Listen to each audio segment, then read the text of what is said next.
یقین کے ساتھ کوئی بھی نہیں کہہ سکتا کہ پتھروں کا وسیع اور عریض دائرہ نما قلعہ جو سالسبری کے میدان میں سر اٹھائے کھڑا ہے وہ کیوں تعمیر کیا گیا، یا اس تعمیر کے لیے پتھر کہاں سے آئے تھے۔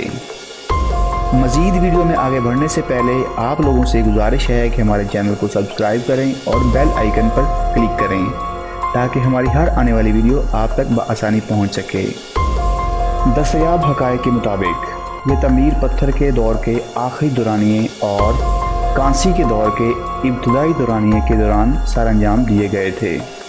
بالفاظ دیگر 1800 اور 1400 قبل مسیح کے درمیان سر انجام دی گئی تھی، اور یہ کہ کچھ نام نہاد نیلے پتھر پمبروک شائر سے لائے گئے تھے، جبکہ دیگر پتھر قریبی علاقے سے حاصل کیے گئے تھے۔ یہ قدرے کم رومانوی وضاحت ہے۔ اس وضاحت کی نسبت جو جیوفری ڈی مونماؤتھ نے 1136 میں پیش کی، جبکہ اس نے یہ دعویٰ کیا تھا کہ ان پتھروں کو جادو کے ذریعے آئرلینڈ سے لایا گیا تھا، اور یہ کارنامہ جادوگر مرلن نے سر انجام دیا تھا، جو شاہ آرتھر کے دربار کا ایک شاہی جادوگر تھا۔ جدید معلومات اس کھدائی پر مبنی ہے جو 1919 میں آثار قدیمہ کی سوسائٹی نے سر انجام دی۔ ان معلومات کو عام طور پر تسلیم کیا جاتا ہے۔ اس دور میں پتھروں کے دائرے غیر معمولی اہمیت کے حامل نہ تھے، اور یہ برطانیہ اور فرانس میں دیگر مقامات پر بھی موجود ہیں۔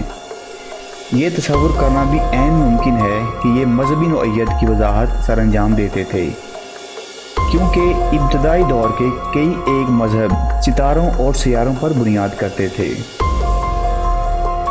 پتھروں کے اس دائرے میں دلچسپ اور قابل دیدہ وہ مہارت ہے جو گولائی کے حمل ٹسل کی تعمیر استعمال کی گئی ہے۔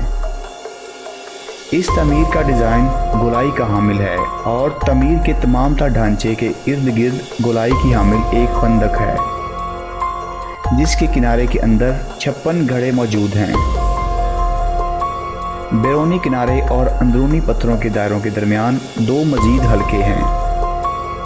یہ کہنا ممکن نہیں ہے کہ یہ دفاعی نقطہ نگاہ کے طور پر تعمیر کیے گئے تھے یا سجاوٹی نقطہ نظر کے تحت تعمیر کیے گئے تھے۔ پتھر بذات خود 2 دائروں پر مشتمل ہے۔ بیرونی دائرہ سارسن پتھروں پر مشتمل ہے، جبکہ اندرونی دائرہ نیلے پتھروں پر مشتمل ہے۔ ایسا دکھائی دیتا ہے کہ یہ تعمیر 3 ادوار میں مکمل کی گئی تھی۔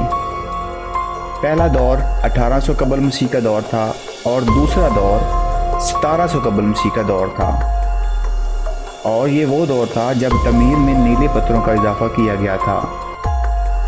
تعمیر کا حتمی دور وہ دور تھا جس کے دوران اصل دائروں کی تعمیر نوسارسن پتھروں کے ساتھ سر انجام دی گئی۔ سارسن پتھروں سے تعمیر کردہ ڈھانچہ اپنی مثال آپ ہے۔ یہ پتھر قابل غور حد تک بڑے ہیں۔ ان کی اونچائی 4 میٹر 13 فٹ اور وزن 25 ٹن ہے۔ ان کی سطح پر ہتھوڑوں سے کام سر انجام دیا گیا، جو کاریگروں کی کاریگری کا منہ بولتا ثبوت ہے۔ عین ممکن ہے کہ یہ کاریگر مقامی ہوں یا پھر انہیں باہر سے بلوایا گیا ہو۔ اس تعمیر کے بارے میں حقیقت سے کبھی پردہ نہیں اٹھا، لیکن اس کے باوجود بھی یہ دنیا میں پتھروں کے دائروں کا ایک عظیم معمہ ہے۔ اس تعمیر کے بارے میں کچھ حقائق یوں ہیں۔ بیرونی خندق 97 میٹر یعنی 320 فٹ، اندرونی دائرہ 30.5 میٹر یعنی 100 فٹ، سارسن پتھر وزن میں 25 ٹن، اونچائی میں 4 میٹر یعنی 13 فٹ، ٹرائیلیتھونز وزن میں 50 ٹن، 3 ٹرائیلیتھونز 7.3 میٹر یعنی 24 فٹ۔ دوستو، اگر آپ کو یہ ویڈیو معلوماتی لگی ہو، اس ویڈیو کو شیئر کریں اور کمنٹ سیکشن میں اپنی رائے کا اظہار کریں۔